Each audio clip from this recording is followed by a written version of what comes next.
Ito ang part 3 ng ating utang series. What? Kala nyo ba tapos na tayo? Hindi pa po. Narito pa ang ilan.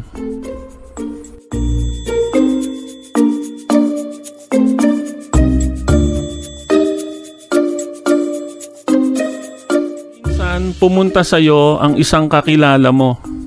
Medyo matagal na kayong magkakilala, pero hindi naman masasabing magkaibigan kayo. Meron talagang ganon. Kahit matagal na kayong magkakilala o matagal na kayong magkapitbahay, hindi naman ibig sabihin nun automatically magkaibigan na kayo. Ngayon, ang sadya pala sa'yo, nung pumunta sa'yo na kakilala mo o kapitbahay mo, pumunta sa'yo, kukunin kang ninong sa binyag ng anak niya. Gusto kang maging kumpare. Siyempre, ikaw naman, dahil ayaw mong mapahiya sa iyong tao, at bilang pakisama mo na rin, pumayag kang maging ninong nung anak niya. Sa madaling salita, dumalo ka sa binyag at natapos ang binyag. So, naging magkumpare na kayo. Nag-level up ang samahan yung dalawa. Mula sa dating magkakilala lang, o kaya dating magkapitbahay lang, ngayon naging magkumpare na. Yon. Eto masaya. Pagkalipas ng isa o 2 linggo, hindi pa umiinit ang pagiging magkumpare nyo, eto na uli ang kumpare mo. Ang pagbabalik ni kumpare. Ang pagbabalik ni kumpare sa bahay mo. Kala mo tapos na. Ito ang part 2. Ito ang abangan mo kung bakit nagbalik sa'yo si kumpare. Kaya nagbalik sa'yo si kumpare, hihiram ng pera. What? Uutang. Medyo malungkot nga ang muka Uutang. Yon. Yan na nga bang sinasabi ko dyan So ikaw, dahil magkumpare na kayo, sabi ko nga kanina, nag-level up na yung samahan nyo Dahil magkumpare na kayo, nahihiya ka na ngayon tumanggi. Nung una kinukuha kang ninong, nahiya kang tumanggi. Ngayon, magkumpare na kayo, mas lalo kang nahiyang tumanggi sa kanya.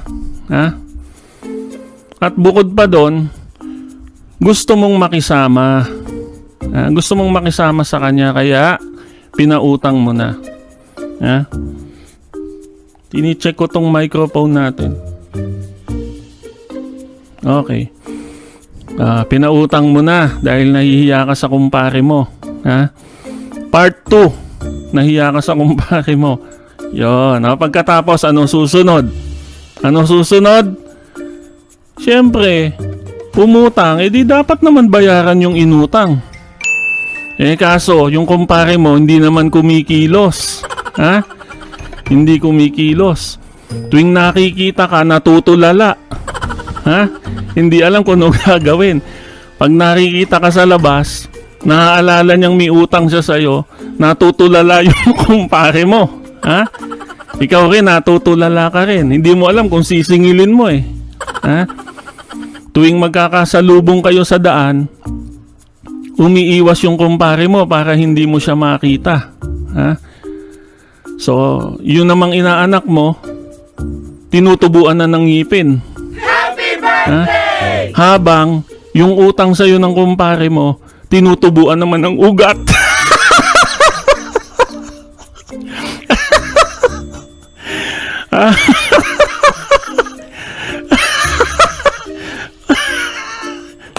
Sabay, sabay. Tinutubuan ng ngipin yung inaanak mo, habang yung utang sa'yo, tinutubuan ng ugat. Okay, sige. Tuloy natin. Ngayon, kung mahiyain ka, malamang hindi mo na singilin yung kumpare mo. Mahihiyain ka eh. Ha? Hahayaan mo na lang yung utang. Lugi ka. Ha? Naisahan ka dahil mahihiyain ka. Nahiya kang maningil. Samantalang yung kumpare mo, hindi naman nahiyang umutang sa'yo. Ha? At hindi rin naman nahiya na huwag nang magbayad. Hindi totoo yan. Dapat huwag kang mahiya na gawin mo yung tama. Ano yon? E di singilin mo, yun ang tama eh. Meron kasing mga tao na sadyang walang kusa. Hindi totoo yan. Magaling lang pag may kailangan sa'yo. Pero, pagdating naman sa obligasyon nila, wala na, hindi na magkukusa. Magaling lang mangutang, pero walang kusa pagdating sa pagbabayad. Ha? Hanggat hindi mo sinisingil, hindi talaga magbabayad. Madalas nga sinisingil mo na ayaw pang magbayad eh. O, di ba merong ganon? Hihintayin na lang na manawa ka. Ha? Hihintay na lang na sumuko ka. Pasusukuin ka. Sumuko ka na. Sabihin sa'yo, sumuko ka na. Tigilan mo ng paniningil. Hindi totoo yan. Kumbaga, hihintay na lang na hayaan mo na lang.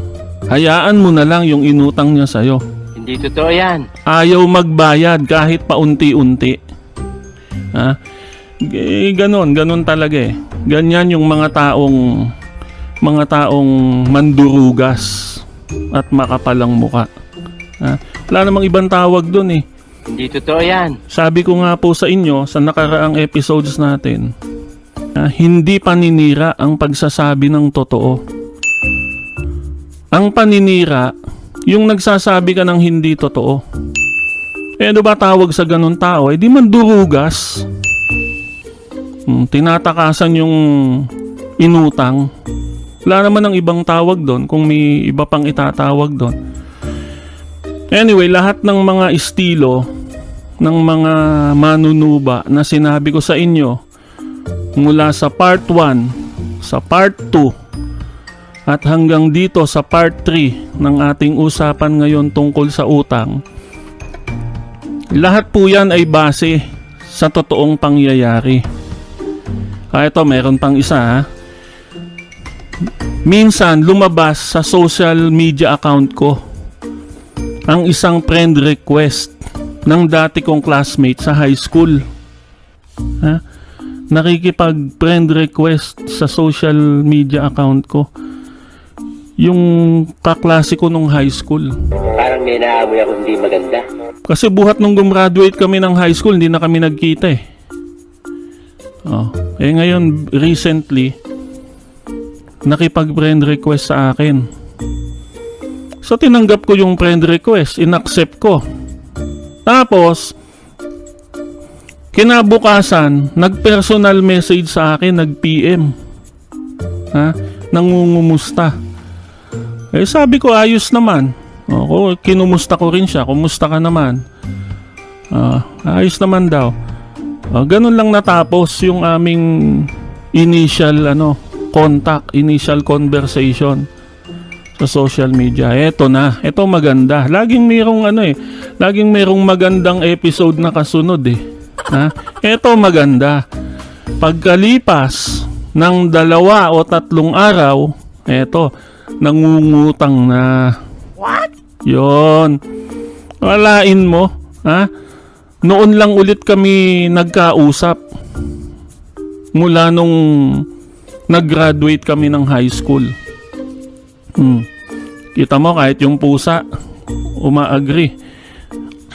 Noon lang kami muling nagkausap mula nung gumraduate kami ng high school. Sa social media pa. Hindi pa sa personal. Ha? Pagkatapos, ibabanatan agad ako ng utang. Kung pwede ko raw sa GCash na lang niya ipadala. What? Tapos, babayaran din daw ako sa GCash. Kayo, sa palagay nyo ba, mga kaibigan, babayaran pa ako nun? Hindi ko sinagot. Hindi ko sinagot. Pagkalipas ng 3 o 4 na araw, ayun, in-unfriend na ako. In-unfriend na ako. Totoong nangyari po yan, mga kaibigan. Totoong nangyari yan. Ito pang isa. Ito pa isang istorya.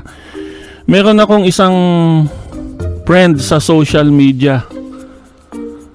Nag-personal message sa akin. Ganon din ang style. Kinumusta ako, binati pa ako ng Happy Father's Day. Happy Father's Day, sabi sa akin. Sabi ko, ayos naman. Nagpasalamat ako sa greeting niya. Sabi ko, salamat. Kinumusta ko rin. Alam nyo ba kung ano nakasunod na sinabi? Hulaan nyo. Ano? Ayun. Pautang muna. Nangungutang na. Tama. Nangungutang with matching sad story pa. Ang maganda nito,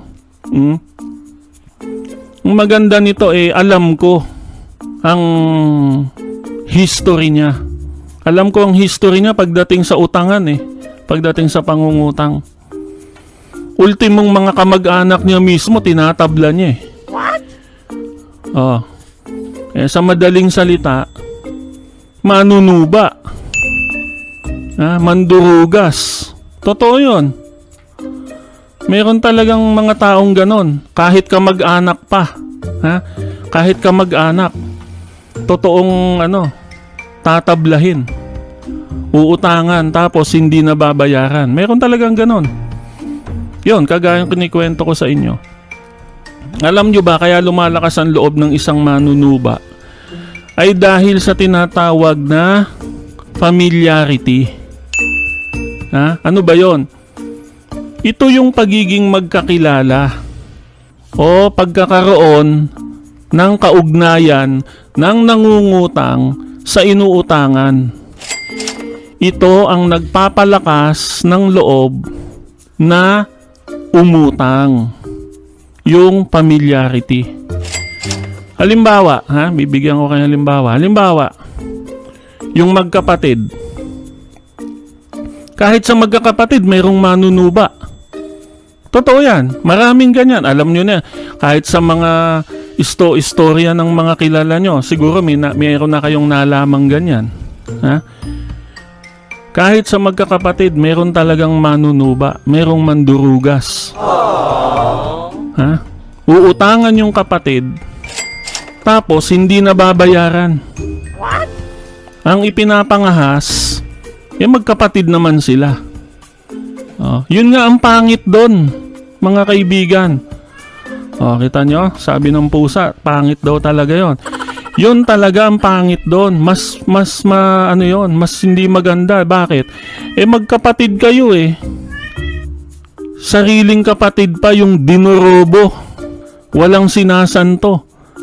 Kahit pamilya ka, tinatabla. Sabi nga po nung matatanda noong araw mabuti pa yung mga hayop, mabuti pa yung mga aso. Kilala kung sino ang amo niya. Kilala kung sino yung mga kakampi niya.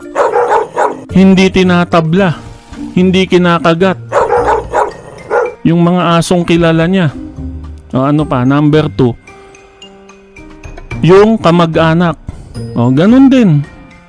Ganun din yan. Merong kamag-anak na ganyan din ang ugali. Sariling kamag-anak, tatablahin, dudugasin pagdating sa utangan. Uutangan, hindi nababayaran. Dahil ang ipinapangahas, kamag-anak naman. Pangatlong halimbawa, yun nga, yung sinabi ko kanina, magkumpare o magkumare. The more na mayroong relationship, mayroong familiarity, may affinity, kaya mayroong familiarity. Magkumpare o magkumare. Ito yung sinasabi ko kanina, mayroong kasing mga tao, hindi naman lahat. Pero merong mga tao na kaya ka pala kinumpare, kaya ka pala kinumare, para lang sa pakinabang kung sakali. Para matakbuhan ka kung may problema sila o may kailangan. Ano pa? Yung kaibigan. Oh. Yan, naririnig natin yan. Siguro nakarinig na kayo niyan.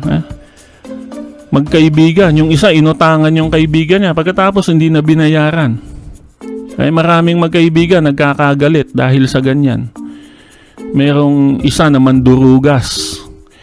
Nagkaroon ka ng kaibigang dorobo. Dorobo. Ha? Ano pa? Yon, yung kakilala. Yun yung pinaka-list. Kakilala mo. Magkakilala kayo. Magkakilala kayo ng ilang panahon na. Kaya malakas na ang loob. Nauutangan ka. Tapos, wahala ka na sa buhay mo. Ganito yung mga common na estilo ng mga manunuba. Ha? Ito yung mga estilo nila. Una, sadyang hindi magbabayad ng utang sa'yo dahil nagbabaka sakali na makalimutan mo na yung inutang niya. Pangalawa, sadyang hindi magbabayad ng utang sa'yo kahit singilin mo ng paulit-ulit dahil nagbabaka sakali na manawa ka na at sumuko ka na lang sa paniningil. At pangatlo, sadyang hindi magbabayad ng utang sa'yo dahil itinatanggi na wala naman siyang utang sa'yo. Hindi totoo yan. Ha? Utanggi. Utang na itinatanggi. Yan yung sinabi natin doon sa ating second episode nitong usapang utang. Bueno po, bago tayo magtapos dito sa ikatlong bahagi o sa third part ng ating utang series, gusto ko lang po na bigyan ng emphasis ang mga bagay na ito. Tulungan natin yung mga karapat-dapat tulungan. Sino po sila? Una, yung mga may kusa at marunong magbayad ng utang kahit paunti-unti lang. Yon, tulungan natin sila. Pangalawa, yung mga totoong nagigipit at naghihirap. Yung mga walang-wala sa buhay. Yon. Bigyan mo, pautangin mo, wag mo nang singilin. Dahil alam mo naman na totoong nagigipit, totoong walang-wala sa buhay. Magkawang gawa ka na lang sa kanila. Alam nyo po, dito sa usapang utang, kahit gaano kaliit ang inutang mo, kailangan bayaran mo. Sabi nga po ang hindi mapagkakatiwalaan sa maliit na bagay ay hindi rin naman mapapagkatiwalaan sa mas malaking bagay. At ang mapapagkatiwalaan sa maliit na bagay ay mapapagkatiwalaan din sa malaking bagay. Kaya kung sa maliit na responsibilidad pa lang, uutang ka 1,000, 2,000, tapos tatakbuhan mo na, hindi ka mapapagkatiwalaan sa ganon. Lalong hindi ka mapapagkatiwalaan sa mas malaking halaga. Bakit? Dahil mandurugas ka manunuba ka dorobo ka. Ngayon po, so bago tayo matapos ay meron tayong tipid tips ngayon. Magbibigay tayo ng tipid tips para sa ating mga tagapakinig. Ano ba tipid tips natin ngayon? Ano ang tipid tips natin? Wala po muna tayo palang tipid tips ngayon. Wala po muna tayong tipid tips ngayon. Sa susunod na lang po. Gastahin nyo po muna yung pera nyo hanggat gusto nyo. So maraming salamat po at hanggang sa muli.